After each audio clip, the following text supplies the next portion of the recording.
paterna es bueno, era en última instancia entrerriana, Villaguay y colonos judíos. Yo soy oriundo de Ingeniero Sájarov, cerca de Villaguay. Ajá, claro. Bueno, de la comarca esa, de las colonias, venimos unos cuantos, ¿no? Hemos descendido de ese tren unos cuantos. Así es.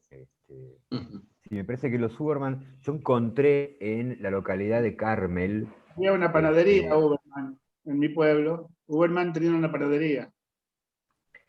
Un almacén, me parece. Yo recuerdo que había una de las viejas Uberman, eran 12, 6 y 6.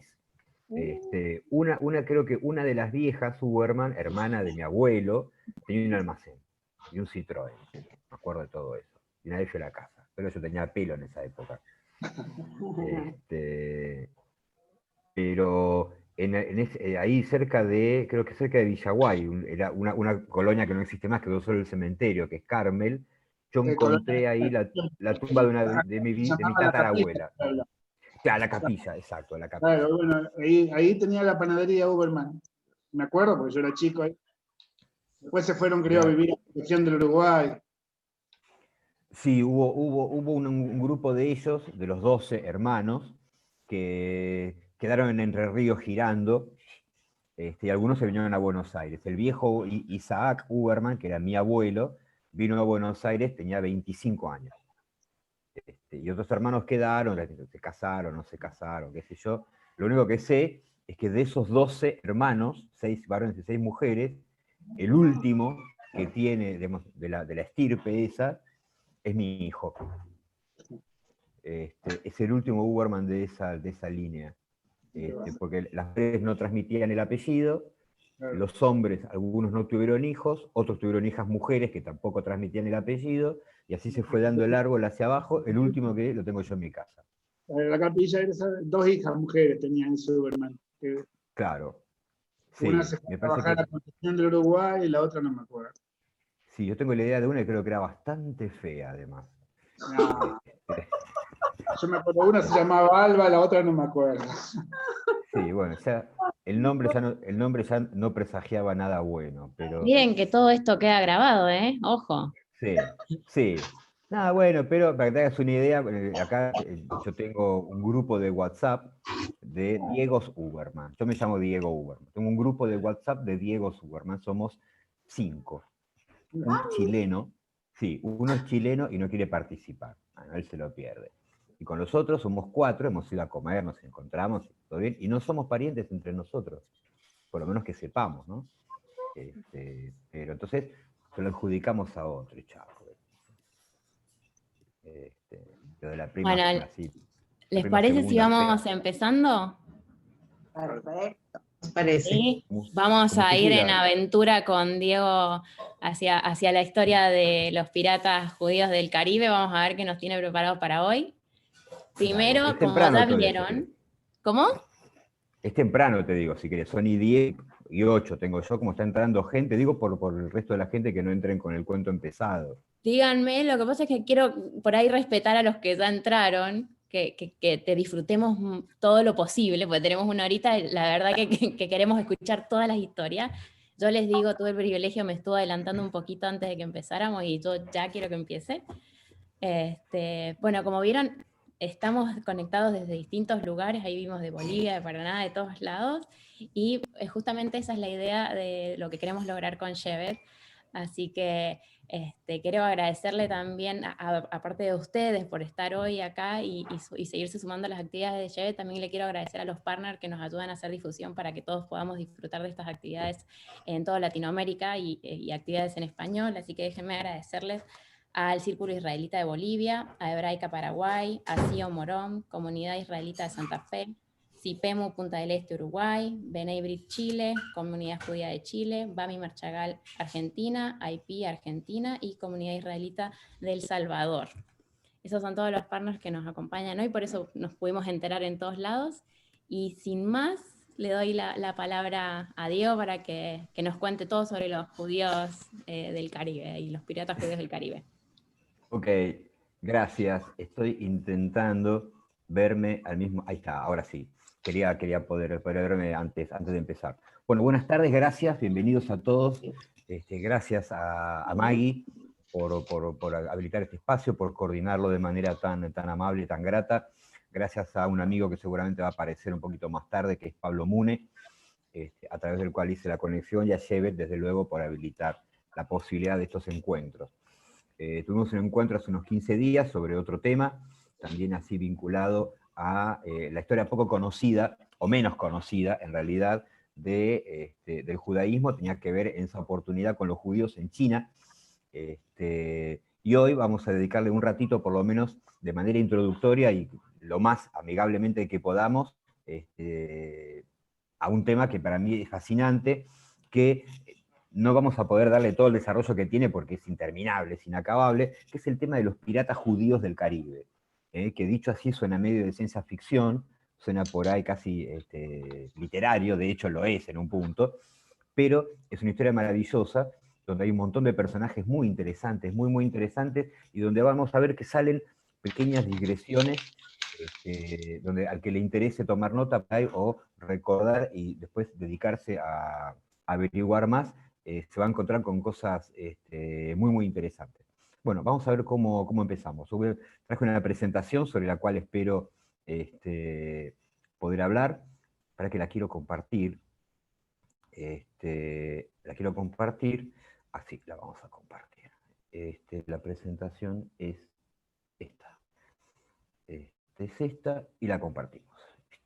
No, pero lo que vamos a compartir es la proyección, antes de meternos con el amigo Flavio Josefo. Bien, vamos acá. Ahí arrancamos. Todos vemos lo que estamos viendo, lo que estamos compartiendo, que es un título, ¿sí? Y una bandera, la bandera negra pirata.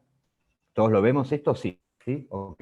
Bueno, el tema de la relación entre la piratería y los judíos parece que es una cosa muy nueva, y sin embargo no es una cosa nueva, es una cosa bastante vieja, que tiene incluso registro en los textos de Flavio Josefo. Flavio Josefo, no sé si algunos por ahí no lo conocen o no tuvieron contacto con su obra, es uno de los historiadores del judaísmo más importantes de la historia, es prehistórico incluso.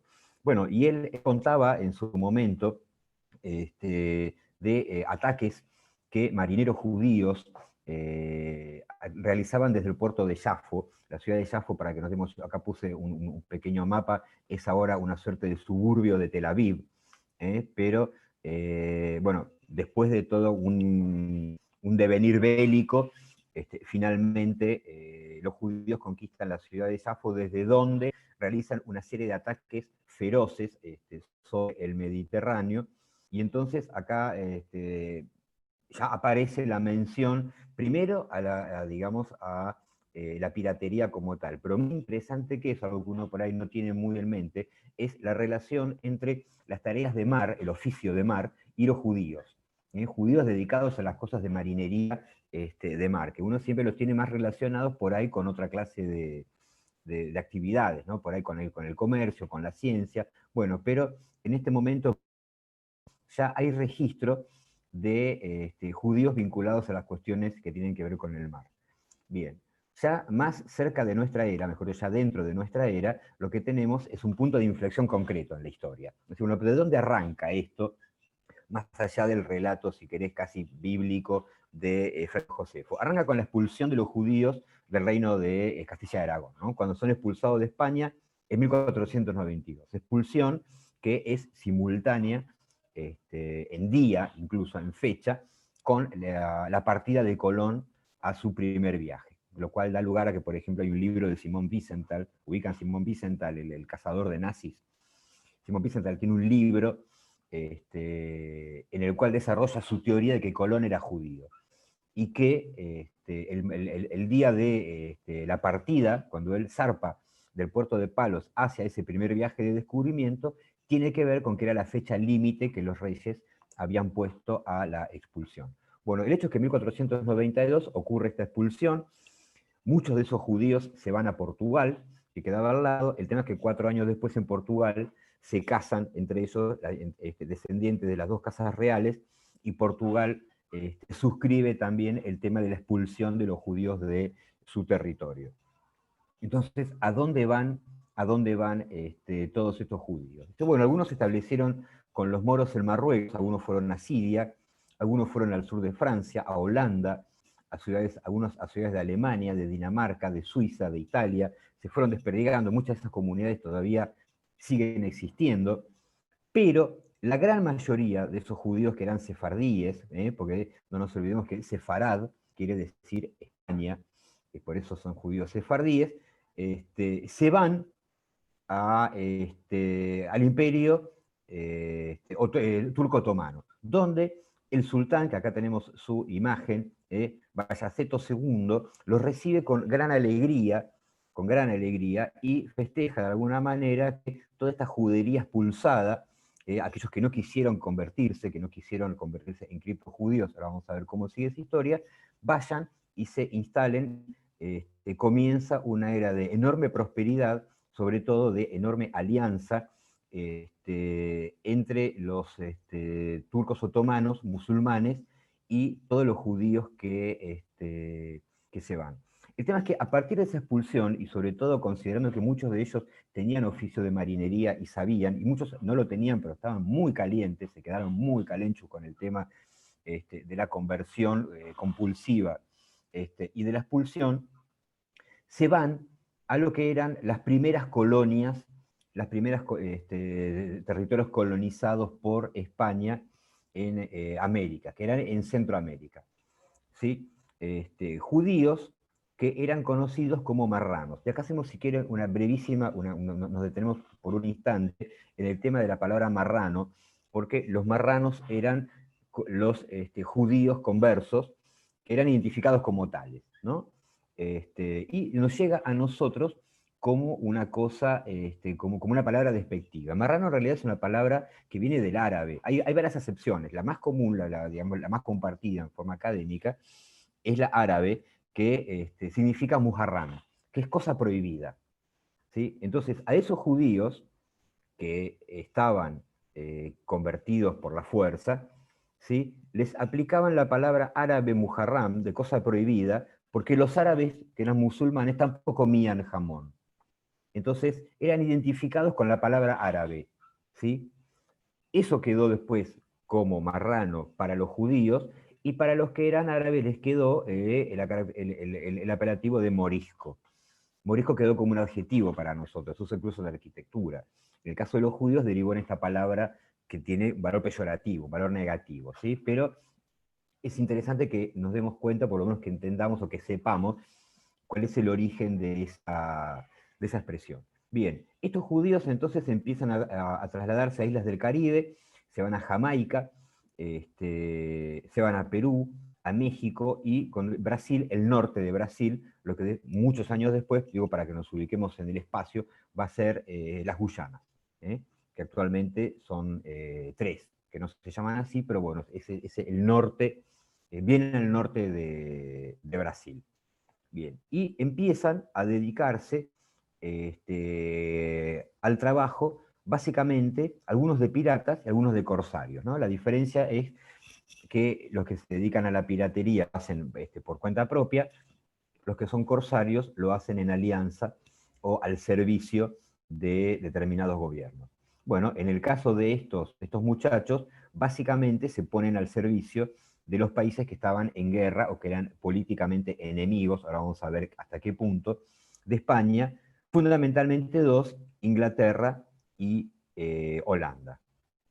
Bien, en un momento dado, en 1655, en 1670, los ingleses conquistan Jamaica, y muchos de los piratas, casi todos, como decíamos recién, ahora vamos a verlos de manera más individual, judíos sefaradíes, que se dedicaban a asaltar barcos españoles, casi todos ellos, ¿no? Que venían de la América española llevando los tesoros a España, apoyan a los ingleses, los apoyan abiertamente, ¿sí?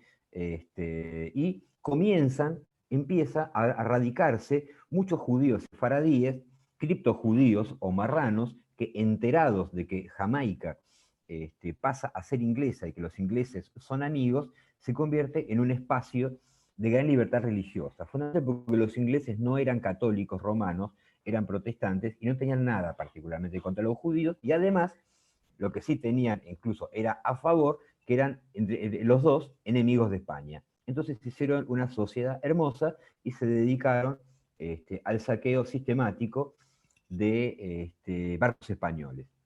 El almirante William Penn, que es el padre de del predicador William Penn, que es el que va a dar lugar a Pennsylvania, en Estados Unidos, el tipo ya deja por escrito que tuvo la ayuda, los denominaba así, marranos locales, ¿no? De la comunidad judía sefardí local. Y tal es así que para 1720, el 20% de la población de lo que iba a ser Kingston ya eran judíos. Bueno, acá es interesante el título, ¿no? Libertad religiosa y alianza, porque es la llave de por qué Jamaica se convierte en el eje del desarrollo de la piratería en el Caribe, ¿no? Como un enclave inglés. Los españoles en ese caso finalmente terminan retirándose a Cuba, se quedan, digamos, con la isla principal como territorio, y terminan cediendo Jamaica porque ven que no van a poder avanzar, y eso siguió hasta el siglo XX. Bien, ya que entramos a algunas historias de algunos de estos muchachos, que si alguien después se quiere dedicar a estudiarlos o a seguirlos, va a poder profundizar en la historia de cada uno de ellos. Yo preparé una pequeña semblanza, mínimamente, de los más famosos, los más distinguidos, que digo, pueden buscarlos así como está. Este primero, Jacob Curiel, lo conoce como Curiel en realidad, Curiel el pirata, era un criptojudío, ¿no? Nacido criptojudío. El hecho de ser criptojudío en muchos casos significaba la pérdida total de la pertenencia o de la tradición, pero en muchos casos no. Eran familias que practicaban públicamente, socialmente, el catolicismo cristiano, y otros, puertas adentro, practicaban el judaísmo. Por eso muchas veces la Inquisición los acusaba de judaizar.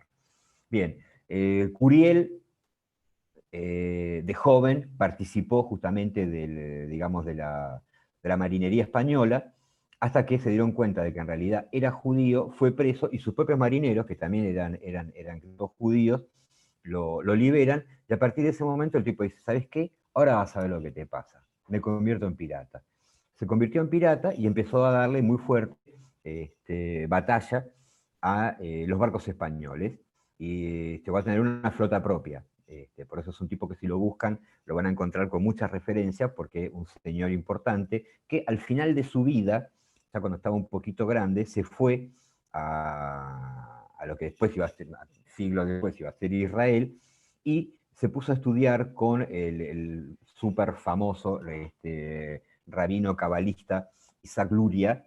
De hecho, se hizo todo un vuelco místico en su vida, se convirtió en un gran cabalista, y hasta al punto de que lo enterraron cerca de Luria, lo cual es una suerte de orgullo, digamos, de muy pocos.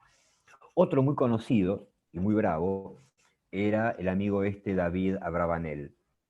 Abravanel venía de una familia, de una estirpe de rabinos así ya famosos y, digamos, de mucho prestigio, y como no decidió, fundamentalmente porque venía de una familia ya identificada con la práctica religiosa, no es que era una persona así, digamos, anónima, se escapa de la Inquisición y se va al Caribe, a las Antillas. Y ahí es donde empieza su carrera como corsario inglés, ¿no? Acá, en el caso de no se dedicaba a la piratería abiertamente, sino que era corsario. Lo interesante es que el tipo se pone un nombre, como una suerte de nombre de guerra, así que es el Capitán Davis. Y se da a conocer como el Capitán Davis, y su nave insignia le da el nombre de Jerusalén, ¿sí? Sería de Jerusalén en su momento. Y lo más simpático que se encuentra siempre en la historia de Abravanel, además de ser un tipo con una gran formación religiosa, y de haberse puesto como nombre Capitán Davis, que su nave principal fuera Jerusalén, era que en Shabbat no atacaba. En Shabbat no se puede atacar porque es el día sagrado, entonces en Shabbat no hay espadas, se comía kosher en los barcos piratas de Abravanel, y la bitácora era en hebreo. Bueno, pero tal el prestigio de Davis, que termina siendo, de alguna manera, socio de Francis Drake, un señor que nosotros, por lo menos acá en Sudamérica, conocemos muy de cerca, porque incluso hasta hay hitos geográficos con su nombre, corsario inglés, con el cual funda, entre otras cosas, esta asociación que se dio a conocer como la Fraternidad de la Bandera Negra. Ahora vamos a dedicarle un pequeño párrafo, porque fue una especie de instancia democrática y cooperativa entre piratas, en los cuales muchos judíos tuvieron que ver, que fue una cosa muy, muy interesante, sobre todo por la época y la modalidad de organización que tenían. Bien, este personaje que tenemos acá, que en Argentina hay un descendiente directo, es Samuel Palache o Palachi, lo mismo da. Era también un judío sefaradí, también venía de una familia muy, muy conocida, o sea, no eran marginales, hay que entender esto, que estos judíos sefaradíes que terminan instalándose en el Caribe y organizando estas organizaciones, a veces individuales, a veces flotas, no son marginales, no hay que pensarlos como señores que vienen solamente huyendo. Van huyendo, algunos eligen el destino al que van, pero son señores en general con un gran nivel de formación cultural y con la decisión, si querés, la decisión política de dedicarse a este oficio para realizar una suerte de misión que tenía que ver con, de algún modo, ejercer una forma de venganza o de justicia contra esta primera diáspora, si querés, documentada del judaísmo. Palache es un señor muy vivo, muy culto, además que tiene un hermano que se llama Yosef, con el cual recorren el norte de Marruecos. Es gente con cierto poder económico, entonces arman una pequeña organización dedicada a la piratería, donde se dedican a asaltar barcos españoles, pero ya a su llegada a Europa. No los van a buscar al Caribe, comienzan por esperarlos cuando están a la altura del Mediterráneo, los saquean y después, como ellos eran sefaradíes y hablaban perfectamente el idioma de Sefarad, de España, se visten de españoles y salen a vender lo que acaban de robar a sus propios barcos. Un talento absoluto. Tal es así que esa fama del señor y su hermano, no solamente su capacidad militar, sino el ingenio, llega a hacerse conocido por el sultán de Marruecos, que dice, yo quiero conocerlo al pibe ese. Entonces lo llaman. Palache era un tipo muy culto, hablaba varios idiomas, además de dedicarse a esto, y el sultán directamente le encarga una misión entre comercial y diplomática. Dice, el sultán busca fortalecer sus lazos con la flamante República Holandesa y lo nombra embajador de Marruecos en Holanda, ¿sí? Lo cual hace que, de alguna manera, salga de esta suerte de marginalidad y a partir de su fama, una fama ganada, digamos, a plazos, se instala como diplomático oficialmente. Un poquito después lo mandan a España, de vuelta las autoridades de Marruecos lo mandan a España, y ahí es donde aparece el gran problema en la historia de Palachi, porque por un lado el tipo se jactaba de caminar por Madrid diciendo que era judío, no lo podían tocar porque era nada menos que el embajador de Marruecos, así que era intocable, se dio ese gusto en vida, pero lo empiezan a acusar de ser un doble agente, de pasarle información española al sultán de Marruecos y de pasar información de Marruecos a España. Y ahí se le complica a Palache, se le complica bastante la situación cuando no puede terminar de zafar de esa acusación. Pero independientemente de eso, el tipo continuó con su recorrido, continuó con su vida, continuó con su fama, Sabemos, es uno de los pocos casos en los cuales sabemos exactamente el día y el año en el que murió, es 4 de febrero de 1616, sabemos que está enterrado en Ámsterdam, y tenemos este cuadro de Rembrandt, donde este es un fragmento del cuadro, el cuadro lo pinta de cuerpo entero, que se llama Hombre con vestimenta oriental, traducido al castellano, donde todas las versiones acerca de quién es el modelo coinciden en que es Samuel Palache, o Shmuel, como quieras. Así que es uno de los pocos corsarios judíos de los cuales tenemos tanta información biográfica y que además tenemos una imagen tan nítida y tan clara. Otro personaje esencial en la historia de la piratería judía es la de Moisés Cohen Enríquez, que se hizo famoso, entre otras cosas, por su capacidad militar. Él se dedicaba básicamente a ser corsario, al asalto de barcos. El hermano, Abraham, se dedicaba al tema básicamente de la venta de armas de esa época, y en 1628 hace una alianza con un famosísimo pirata holandés, que es Piet Heine, comandante de la Compañía de las Indias Occidentales. Esto es un detalle que no es menor, porque la Compañía de las Indias Occidentales llegó incluso hasta el puerto de Buenos Aires moviendo el tráfico de esclavos, cuando Holanda era una potencia de ultramar poderosísima. En vísperas de ese desarrollo, la Compañía Holandesa de las Indias Occidentales lo tenía a Cohen Enríquez como socio. Bueno, Cohen Enríquez y Hein básicamente se dedicaban a lo mismo, con la diferencia de que se hace famoso por haberle dado a Holanda una victoria tremenda sobre España en lo que se llamó la Batalla de Matanzas, Matanzas en Cuba, que fue la mayor victoria que registra la historia en ese momento de las dos superpotencias de ultramar, que eran España y Holanda. El tema es que después tuvo problemas con la ley, y le quitaron cosas, después se las volvieron a dar.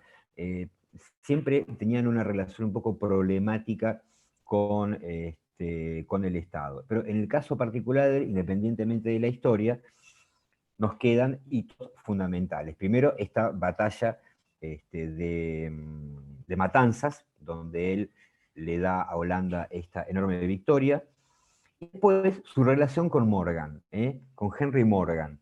Se hace muy amigo de otro importantísimo pirata, que también nos llega con los nombres que le daba a los barcos de su flota, como el barco Samuel el Profeta, la reina Esther, o el escudo de Abraham. El escudo de Abraham era su nave insignia. Una historia muy, muy interesante, que después, cuando Brasil es tomado por los portugueses, tiene un desenlace muy interesante. Ahora vamos a ver. Acá tenés. Cuando Portugal reconquista Brasil, en 1754, muchos de esos judíos que estaban en el norte, ¿te acuerdan que hace un rato hablábamos de Surinam, por ejemplo, en el norte de Brasil? Se van más al norte, siempre siguiendo la costa americana. Y se van, entre otros lugares, a un lugar, siempre de la mano de los holandeses, que eran uno de sus socios, que dan en llamar Nueva Ámsterdam, que es nada más y nada menos que lo que años más tarde iba a ser Nueva York. Así que esos piratas judíos, de alguna manera refugiados y expulsados por la lucha interna entre Holanda y Portugal en el norte de Brasil, terminan siendo unos de los primeros proto-habitantes, de algún modo, de lo que años más tarde fue Nueva York, cuyo primer nombre fue Nueva Ámsterdam, porque la fundaron los holandeses. Bien, más cerca del tiempo, acá tenemos también el cuadro completo, se lo encuentra, yo hice un recorte simplemente de la carucha del amigo, son los hermanos Lafitte. Acá ya estamos hablando del siglo XIX, estamos prácticamente en nuestros días. Lafitte, Pierre y Jean, los dos, llegaron a tener una armada importante, 1000 hombres, y lo interesante es que tuvieron una participación directa en lo que fue la preguerra de la independencia en Estados Unidos, al punto de que Lafitte le aporta directamente armas, municiones y hombres a Andrew Jackson, que después iba a ser presidente de Estados Unidos. El tema es que como él era abiertamente un pirata, le confiscaron prácticamente todas sus pertenencias, tenían propiedades, iban desarrollándose en lo que después iba a ser Nueva Orleans.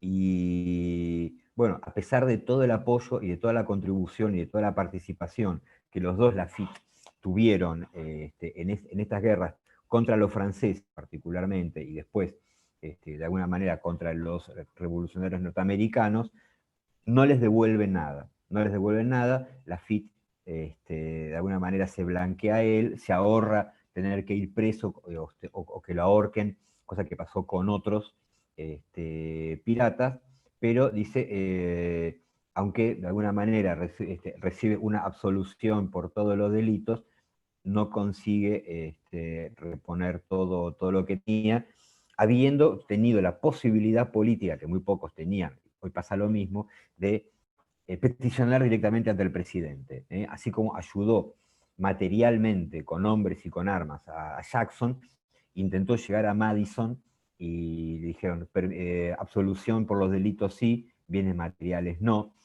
pero el tema de Lafitte es que al día de hoy en Nueva Orleans está presente, es recordado, es reconocido, no te voy a decir que es un héroe, hay monumento, hay calle, es un personaje de la historia contemporánea de Estados Unidos y sobre todo de Nueva Orleans, que tiene una influencia francesa muy, muy fuerte.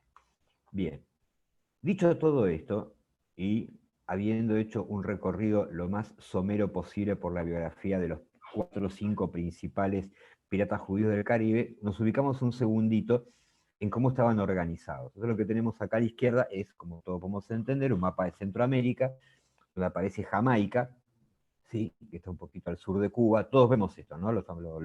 Se ve y se comprende el mapa, es un mapa medio sencillito, pero estamos todos juntos con el mapa, sí. ¿Sí? Ok. Estos muchachos crean lo que se llama la Hermandad de los Hermanos de la Costa o Hermandad de la Costa, que es una suerte de cooperativa de piratas muy interesante con base en la isla de la Tortuga, en donde aparece hasta el día de hoy todavía todo el misterio de la posibilidad de encontrar hipotéticamente tesoros enterrados, que vuelta a vuelta vuelve y vuelve y algún tipo va y hace un pozo a ver si lo encuentra. Nosotros tenemos la obligación de creer que estos señores eran muchas cosas, pero no eran ingenuos y mucho menos distraídos. Así que si enterraban algo en un pozo, sabían el pozo dónde estaba. Bien, lo interesante de esto es que era una organización con un criterio democrático, de tipo cooperativo, muy interesante, donde tenían un reglamento, acá está la síntesis del reglamento, donde dicen, no existen prejuicios de nacionalidad ni de religión. Lo que en ese momento, estamos hablando del año 1620, era una cosa de vanguardia, que hoy sigue siendo moderno, una organización, en este caso delictiva, bien, pero una organización en la cual no existieran prejuicios de nacionalidad ni de religión, era una cosa sumamente moderna. No existía la propiedad individual. Dice, se respetará la libertad individual. No habrá obligaciones ni castigos y se podrá abandonar la hermandad en cualquier momento.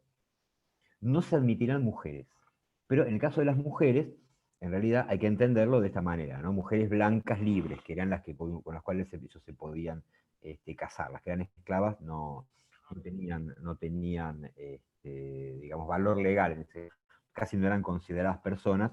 Estamos en pleno auge del mercado esclavista, ¿no?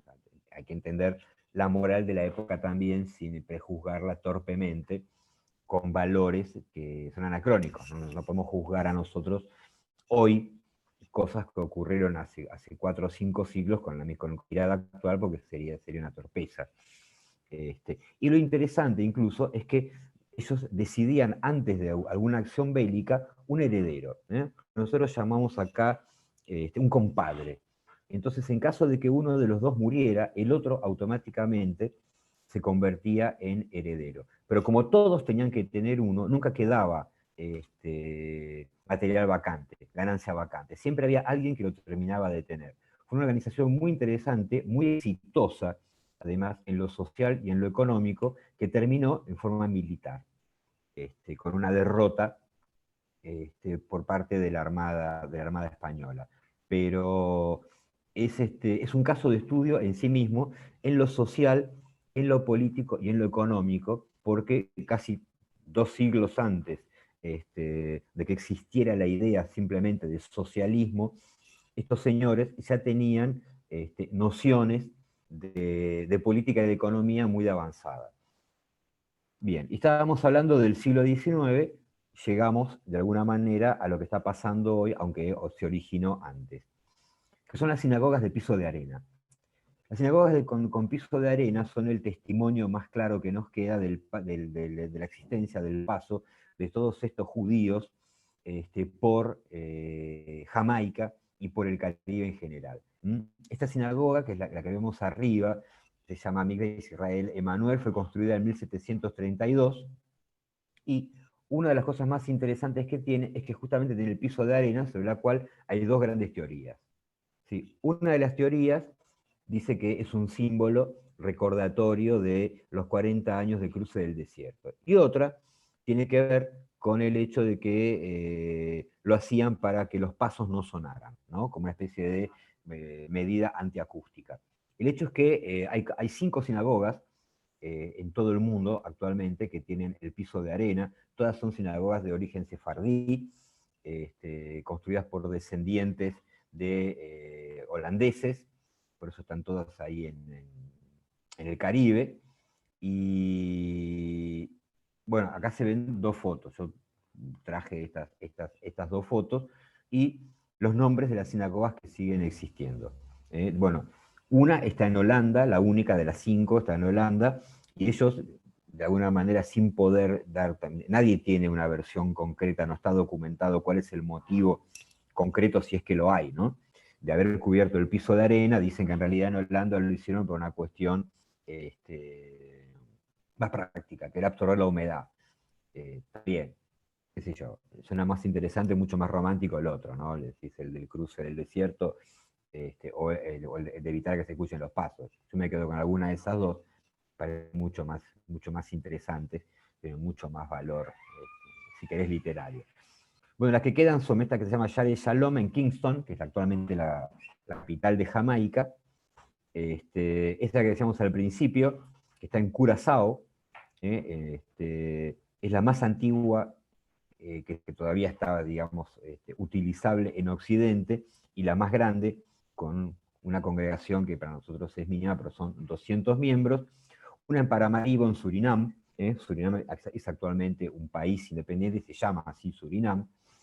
Y esta última, que está en las Islas Vírgenes, que si bien es territorio norteamericano, bueno, está en el Caribe. Son las 5 sinagogas, las únicas 5 sinagogas de todo el mundo que tienen esta característica de tener el piso de arena.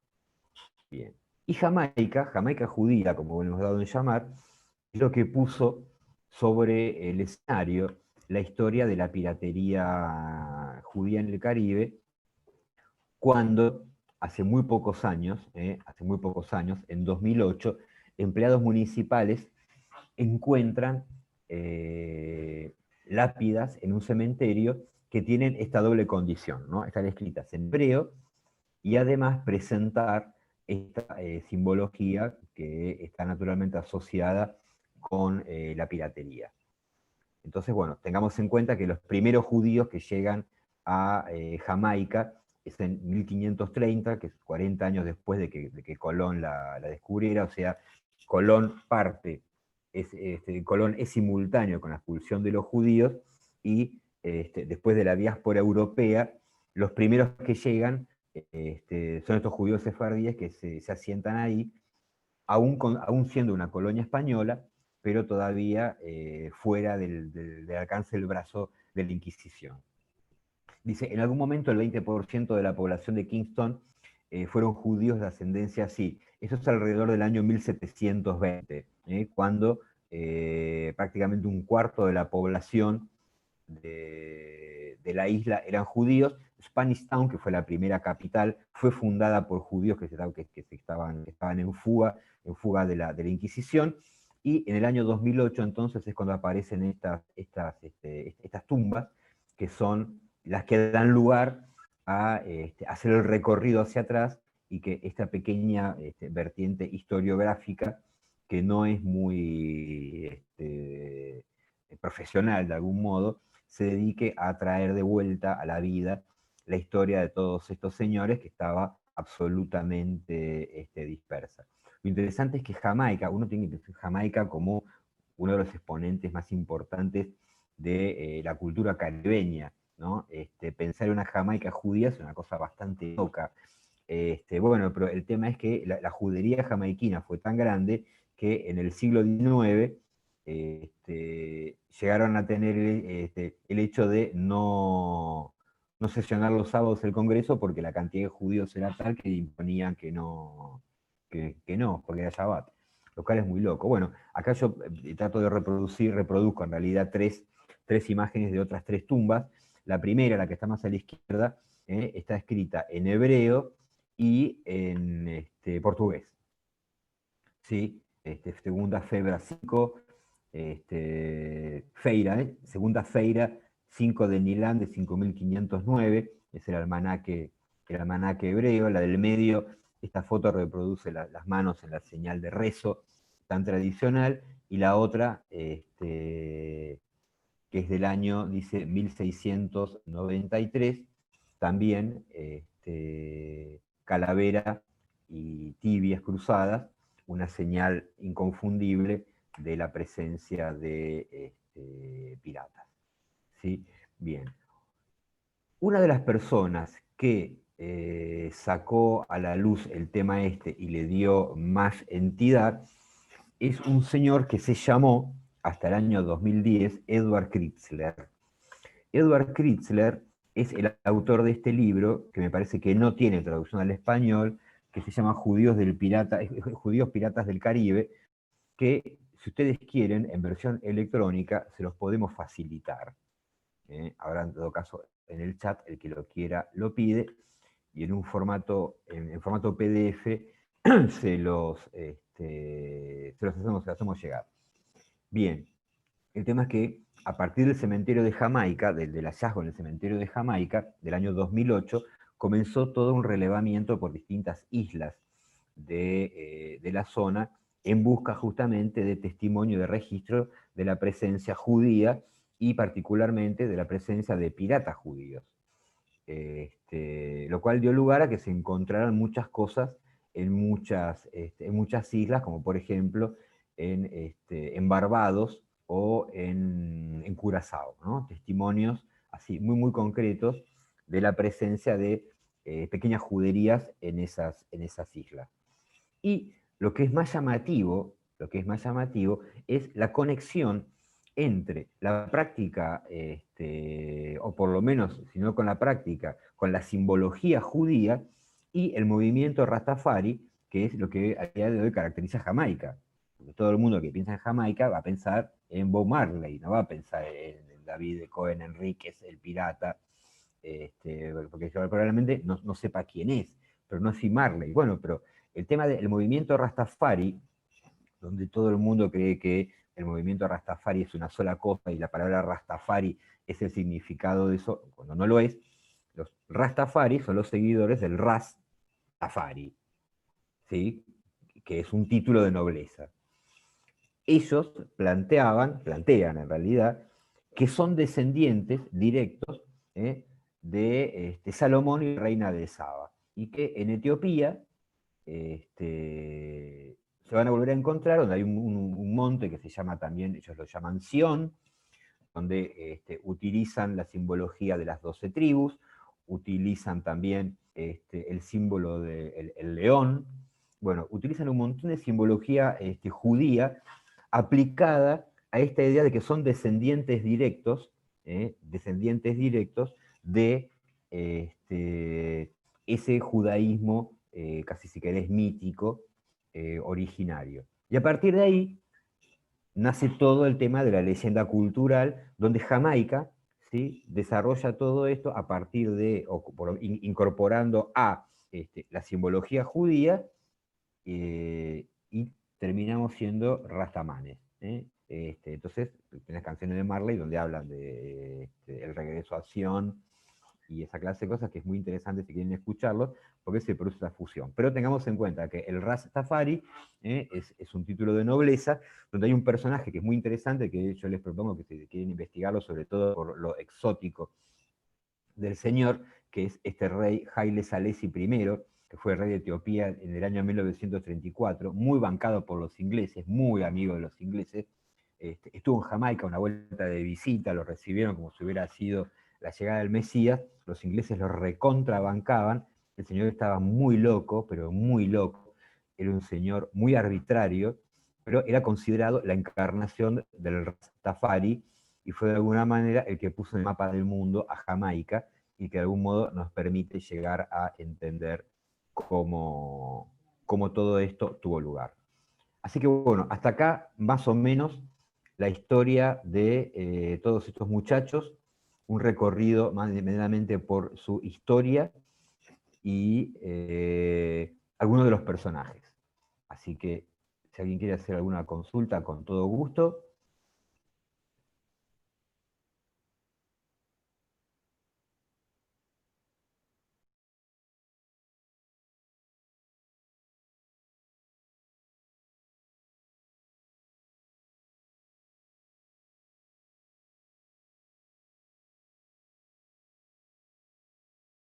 Cayó la conexión.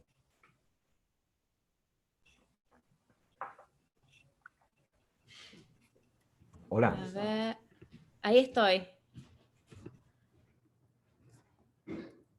Sí. Me parece que se me Está la cayó la conexión, conexión. Sí. Todos, ¿eh? A ver, ahí me escuchan. Yo te escucho. Pues fue súper interesante. Me encantó el tema de ver la arena en la sinagoga. Genial.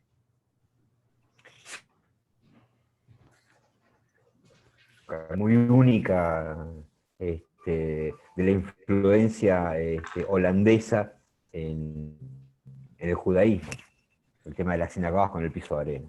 Sí, sí, sí, Ya, son uno de los grandes destinos turísticos de Jamaica.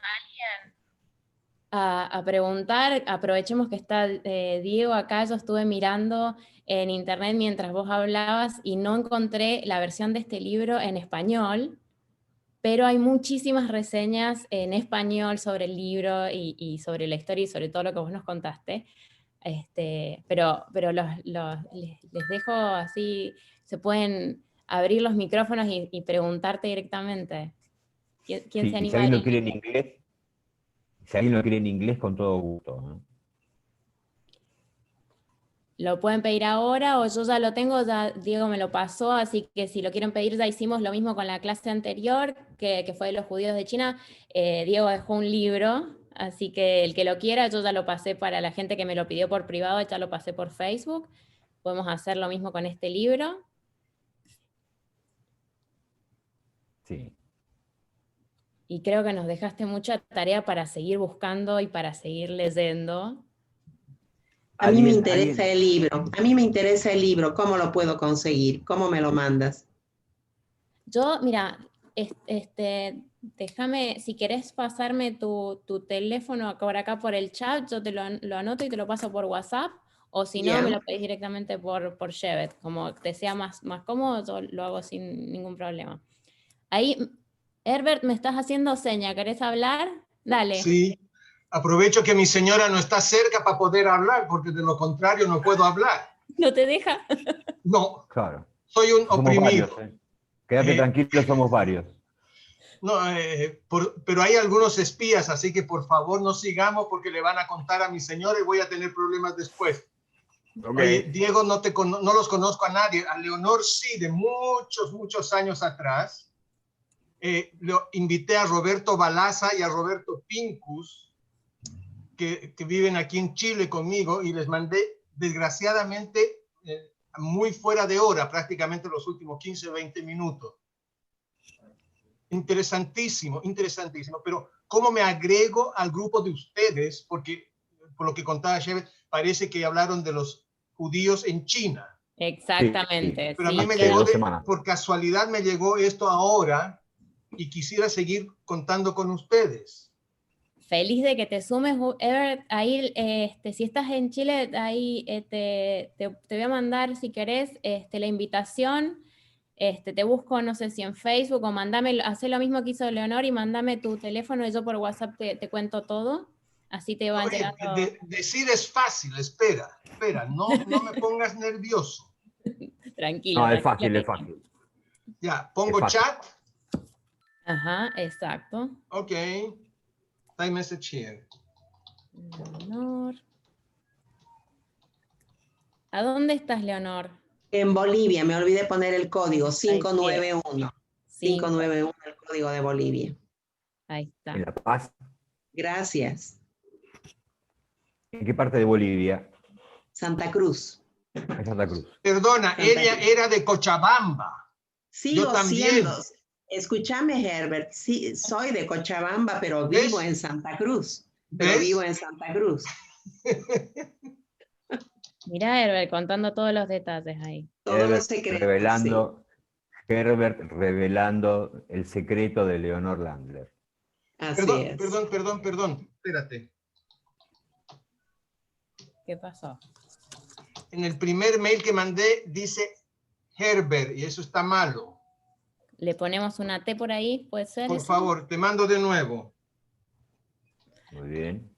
Ahí está. ¿Alguien más que quiera compartir qué le pareció, si le gustó lo que contó Diego? La verdad que es súper interesante. Esto no se conoce todos los días y está buenísimo. Mira, si me permiten, tuvimos la suerte. Bueno, mi señora, cuando hubo un problema de alía mayúscula aquí en Chile, partió hacia Israel y pasaron por Curazao. Quedó en esos años, o sea, cuando Allende salió como presidente, mucha gente hizo alía y pasaron por Curazao, y su único deseo era volver a la sinagoga de Curazao, y tuvimos la suerte de volver toda la familia juntos hace muchos años, ni tantos, toda la familia, 2 hijas, 2 yernos, 4 nietos, y realmente era impactante, y es impactante. Lo mismo que la sinagoga en Ámsterdam, que prácticamente son una copia de la otra, con la única diferencia del piso de arena que tiene la de Curazao. Pero impresionante saber que en Jamaica había toda una cultura judía con piratas y todo. Muy interesante. Muchas gracias, Diego. Gracias, Shevet, por todo. Se pasaron. Un gusto. Igualmente, Es más, digo lo mismo. Muchas gracias. Bueno, No, entonces le vamos a contar, Diego, ya que estamos, que tenemos un especial también para la semana que viene, el martes próximo. Vamos a tener otro especial de Diego. Si le querés contar más o menos a la gente qué es lo que vamos a hablar. Cuéntele usted que es la anfitriona, faltaba más. Bueno, yo la verdad estoy espero cada martes, porque la forma de contar que tiene Diego la historia es muy particular, y yo la verdad que lo disfruto mucho. Y la semana que viene vamos a hablar sobre el primer crítico gastronómico que hubo en la historia, que es una historia súper interesante, y además Diego escribió un libro sobre él. Así que vamos a poder conocer como todos los pequeños detalles, y vamos a hablar en la semana de Hanukkah, vamos a poder seguir hablando de comida con un poco de historia también. Sí, vamos a hablar un poquito de un personaje que, si quieren, les doy el nombre por si quieren participar la semana que viene y ya llegar con algo visto, con todo gusto, porque además es súper polémico, que se llamó Alexandre Grimaud de la Reynière, con Y en el medio, Reynière. Si ponen Grimaud solamente en un buscador, con poner Grimaud, va a aparecer el amigo Grimaud. Bueno, yo escribí un libro sobre él y sobre el desarrollo de más que desarrollo, sobre cómo impactaba la gastronomía en esa época, en la época en la que Grimaud fue famoso, que fue la época de la Revolución Francesa, donde un montón de personajes históricos muy interesantes, antes, durante y después de ese momento, que nosotros lo tenemos relacionados con la ciencia, con la política, con la historia, en realidad eran entusiastas de la gastronomía. Y el hilo conductor es la historia de Grimaud, un personaje delicioso, que fue el primer crítico gastronómico, el tipo que funda el género de la crítica gastronómica, que recibe un pollo con papa, lo prueba y juzga, por escrito. Así que bueno, de eso vamos a hablar el martes que viene, si estamos todos de acuerdo. Esa va a ser la aventura el martes que viene. Ahí te veo, Herbert, que estás escribiendo. Tranquilo que yo te voy a mandar toda la información para la semana que viene. Igual les cuento que también les voy a mandar ahí, me llegó tu correo, Sergio, también te voy a mandar la información. Y les cuento que pueden ir entrando a Shevet, es Shevet, como se escucha, con B alta, esa es la página en Facebook, y Shevet todo con mayúsculas, el grupo privado. Ahí van a ver que no solo esta charla, sino todas las charlas que hemos estado haciendo y todos los eventos que hemos estado haciendo en Shevet quedaron grabados, así que lo pueden volver a ver y compartir. Y nos vemos la próxima semana con Diego, para los que se quieran sumar, ¿sí? Y en las próximas actividades de Shevet. Mil gracias. Muchas gracias a todos y espero que nos encontremos de vuelta la semana que viene. Gracias por el tiempo y por la... Felicitaciones, Diego. Gracias, muchísimas gracias. Gracias Chau, ahí chau. al amigo Creda. Nos Chao, vemos la Herbert. próxima. Felicitaciones. Gracias. Muy interesante, Chao, un gente. descubrimiento increíble. me alegro que haya sido así. Es la idea. O sea, lo más loco posible. Sí, Chao, inimaginable. Ana está Oh. muteada, Ana, está queriendo hablar. Tenés que tocar el micrófono, Ana. El micrófono, Ana, estás con el micrófono apagado. Claro, sí. No, Bueno, no. felicitaciones. Ahí está. Gracias. Muy bien. Gracias. Gracias. Más. Perdón. ¿Cómo es tu nombre? ¿El mío? Maggie. Sí. ¿Perdón? Maggie Haller. Heller. Haller. Haller. Perfecto, gracias. ¿Se puede Gracias. conseguir Mi la mamá de me China dijo que también? Leonor conocía a mi mamá y mi mamá me decía que no hable con perfectas desconocidas. No eres perfecta, ¿no? No. No eres desconocida. Ahí Adrián pregunta, ¿se puede Ah, conseguir? Sí. Gracias, La de muchas China. gracias. Ah, la de China, me parece que para acceder a la charla anterior tenés que ser miembro del grupo, ¿cierto? Está en la página de Shevet con B alta y en el grupo privado de Shevet todo con Claro. mayúscula. En el grupo privado. Tenés que ser miembro, te haces miembro del grupo de Facebook de Shevet. Está su y ahí Facebook, está. ahí está. En Claro. Facebook lo encuentro. Ahí está, se bueno. puede encontrar. No están en YouTube. Están en el Bueno. en el grupo privado de Shevet, que pedís la admisión, te admiten por una pequeña cuota de $5.000, te admiten y ya está. No, Está bien, entran bueno, todos no con eso los no es brazos nada para abiertos. Se asustaron, ¿eh? Se asustaron. ¿Es en efectivo o en transferencia? No, en efectivo, solamente el billete de baja denominación. En patacones, sí. Sí. Puede ser en australes también. Ole. Ok, bueno. Bueno, les mando un gente, abrazo grande a todos y nos vemos la próxima semana. Buen Chau, fin de chau. semana. Mar- Chao, gracias. Muchas gracias. Chao, chao.